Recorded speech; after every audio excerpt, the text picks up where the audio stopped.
It's Friday, 7th of March, and for this week's Minidisc update, we've actually got a few new things in the store. Right before I started recording this video, we received the Audio Valhalla and the Origin, and I haven't really had a chance to listen to these, but we have them in the store in case you want to come in and try them. For the main event, this week we received samples of the new Beyerdynamic DT-IE series of professional in-ear monitors. There are 4 models, the DT70IE, DT71IE, 72, and 73. They all share the same design and the same driver, but they're tuned for different applications. The new DT series IEMs have a very similar design to the flagship Zilento series from Beyerdynamic. And personally, I'm pretty excited about that because I always found the Zilentos are super comfortable in the ear and they have a very flat, discreet fit.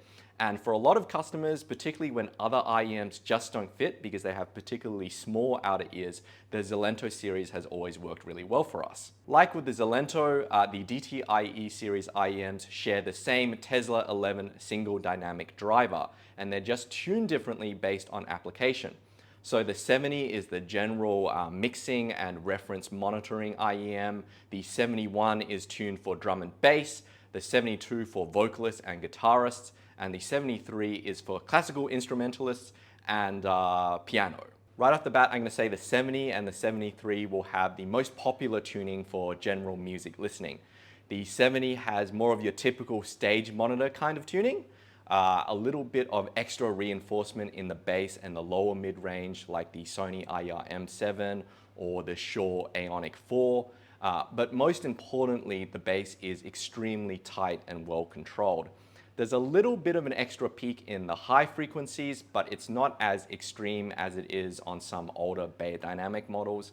Beyerdynamic claims that the tuning is based around a Fletcher-Munson equal loudness curve, and in general, I found it to be quite a vibrant and fun listen. Now, if you want something that's going to sound less saturated in the lower mid-range and the bass, the 73 is a really good choice.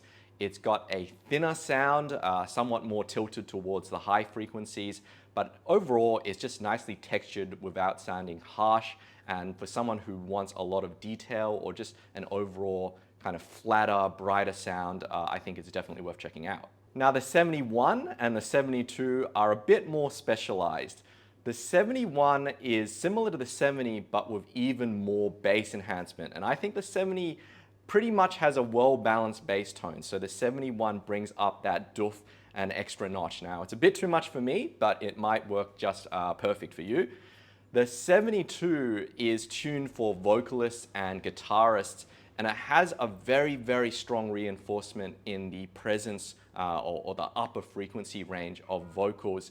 It's meant to overcome the occlusion effect while you're singing, but for general music listening, I just found it sounds a bit unnatural, so it's definitely a tool for a specific application. So we're quite curious to get these Beyerdynamics into the store to see what our professional customers make of them, because we think Beyerdynamic's approach is quite different from the rest of the industry.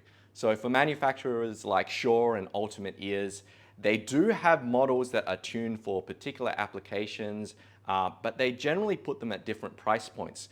So you get this awkward situation where a drummer might feel that the IEM that's apparently tuned for them is not as good as the one that's tuned for vocalists because they're priced completely differently. What Beyerdynamic is doing is releasing 4 models that are very similar at the same price point but tuned for different end customers. And we're really interested to see if this makes the conversation more confusing or less confusing. Let us know what you think in the comments and keep an eye on our website for when we get the stock and the demos. This is Lachlan for Minidisc TV, and I'll see you next week.